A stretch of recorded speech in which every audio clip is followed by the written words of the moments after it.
Hi, congratulations on the win. I mean, that it just must be all about the result for you tonight. A massive win in the context of your season. Yeah, fantastic attitude, great result, the desire to keep going and to create that little bit of luck that we earned.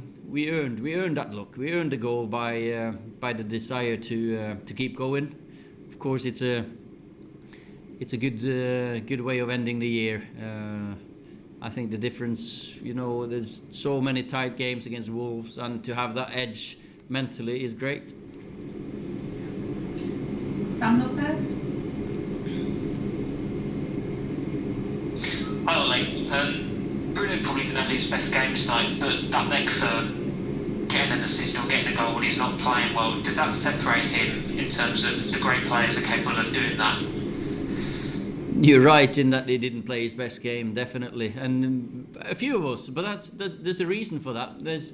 You play against a team that do take precaution, and they take notice of our players, and that's what we have to get used to.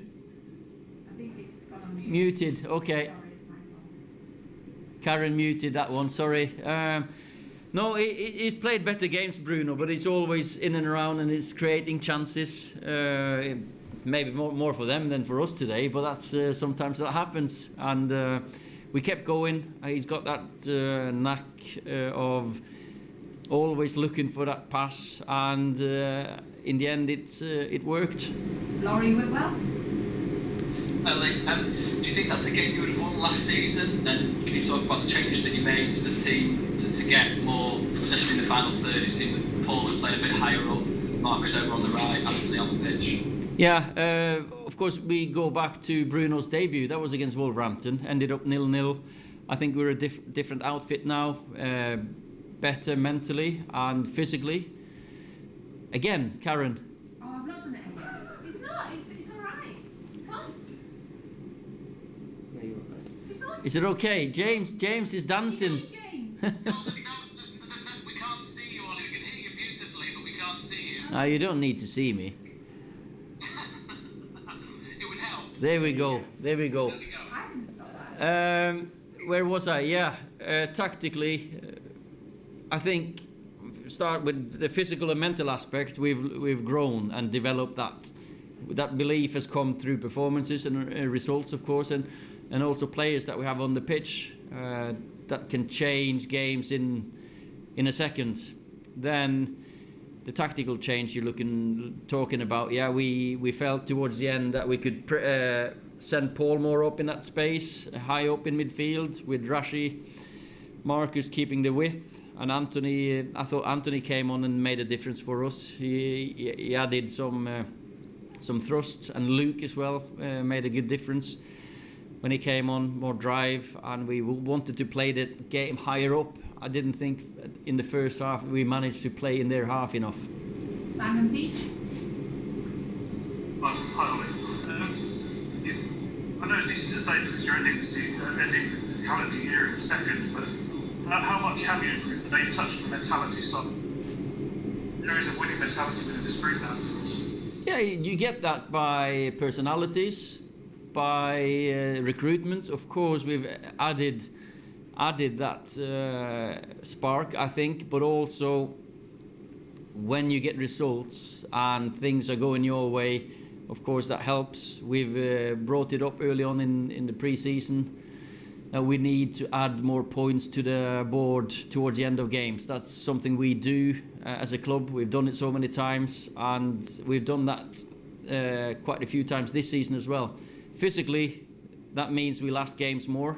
I have to say, I feel a bit for Wolverhampton that they've only had one recovery day in between. I don't think it's right for any player or any team to only have one day in between games. And we were the lucky ones with an early kickoff against Leicester. In this respect, of course, we had less recovery before the Leicester game. But I think players deserve at least 2 days in between. And I think it showed towards the end. Simon Stone. Ollie, Sam Allardyce after his game tonight said this should be a a break in the season because of the rising number of cases and the positive cases in the Premier League. What do you think about that? And do you think at some point there's going to have to be a break in the season? It's not something I've thought about a lot, and I think we as a club and as a group, I think our players have been really, really good with following the protocols, the rules. I have to praise them, and that's part of the job here, that we as clubs also, we follow the protocols that we've been given. I can't see the benefit in having a circuit breaker, whatever it's going to be called, because when are we going to play the games? When we all know that this year is it's so difficult. But if you just stop more games, I don't think that's going to make an advantage or a big change. It might be a longer one, and that when do we finish the season? Last question in this section, Dave McDonald. Hi, Ollie. We all know that the team's a work in progress, but in terms of the here and now, you're up to second, 2 points behind Liverpool. At what point do you and the players acknowledge that you are yourselves now in the title race? There's no title race after 15 games. You can lose the chance of having of being in a race in the first 10 games. Of course you can, but play another 15, get to 30, then maybe you can start talking about a title race when you get to March, April, when we've at least played a little bit more than half the season. So, but the belief is there. Of course, the players go into every game thinking we can win against anyone, anywhere. Away, we've shown what we're capable of. I think we're improving at home as well. This result is massive for the confidence and for the attitude.